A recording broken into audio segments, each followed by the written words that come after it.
નમસ્કાર મિત્રો દેશ અને દુનિયાના સુપરફાસ્ટ સમાચારમાં તમારું સ્વાગત છે। ભારતીય સેના દ્વારા અરુણાચલ પ્રદેશના દૂરના સરહદી ગામડાઓ અને શાળાઓમાં 79મો સ્વતંત્રતા દિવસ ભવ્ય રીતે ઉજવવામાં આવ્યો। ધ્વજવંદન, વૃક્ષારોપણ, તબીબી શિબિરો અને સેનામાં જોડાઓ અભિયાન દ્વારા નાગરિક અને સૈનિક સંબંધો અને રાષ્ટ્રીય એકતાને મજબૂત બનાવવામાં આવ્યા। ઉલ્લેખનીય છે કે આ કાર્યક્રમો સરહદે શાંતિ અને વિકાસ માટે સેનાની પ્રતિબદ્ધતાનું પ્રતીક છે।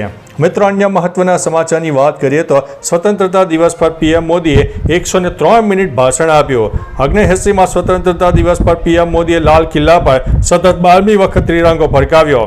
આ દરમિયાન તેમણે અત્યાર સુધીનું સૌથી લાંબુ ભાષણ આપ્યું। પીએમએ તેમના 103 મિનિટના ભાષણની શરૂઆત ઓપરેશન સિંદૂરથી કરી।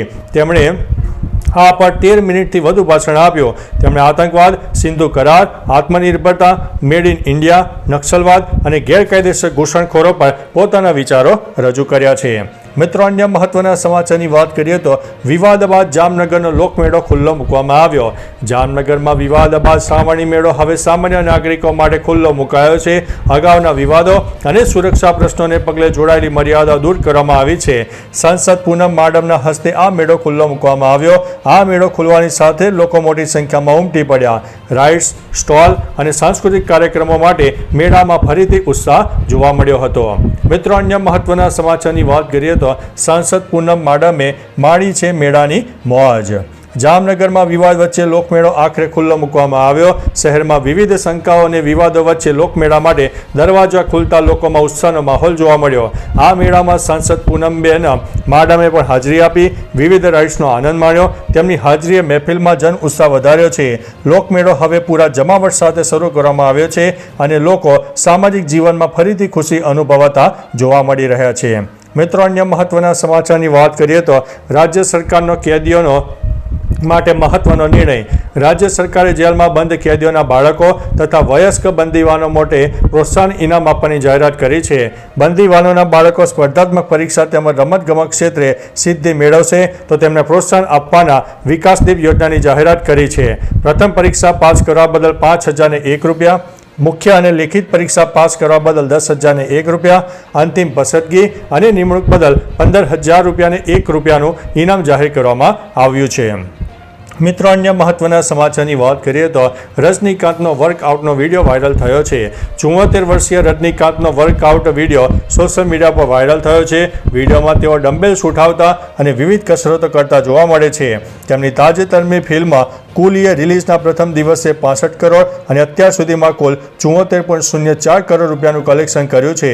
કુલીના રિલીઝના દિવસે તેમની કારકિર્દીના 50 વર્ષ પૂર્ણ થયા હતા, જેને ચાહકો અને કલાકારો ઉજવ્યા છે।